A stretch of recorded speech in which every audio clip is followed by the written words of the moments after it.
An internal immigration report has raised serious concerns about trucking jobs, LMIA misuse, worker exploitation, and possible fraud patterns involving Canada's temporary foreign worker program.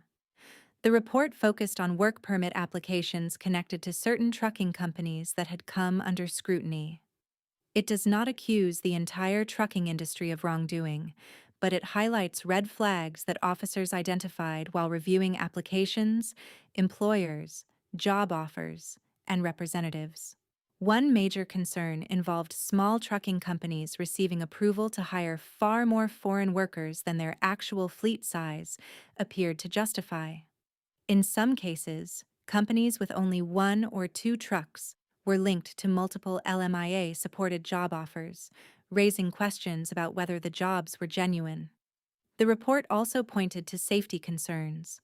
Officers noted cases involving workers who may not have had enough driving experience, proper safety training, or sufficient English language ability to safely perform trucking work in Canada.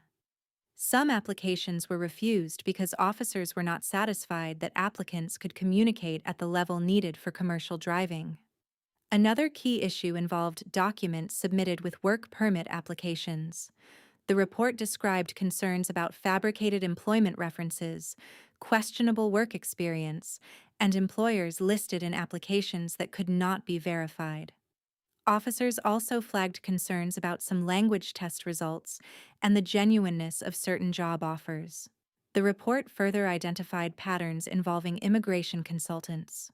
Some representatives appeared across multiple applications linked to trucking companies of concern.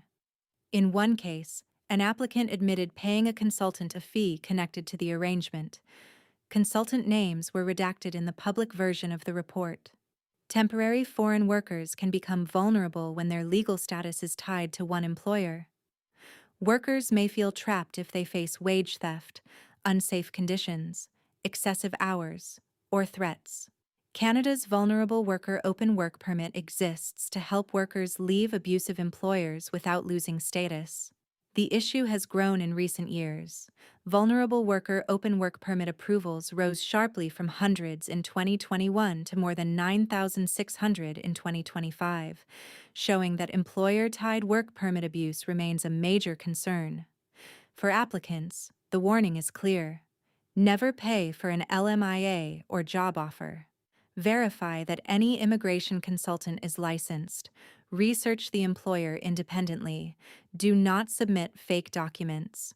Keep records of all communication and report suspected fraud or abuse.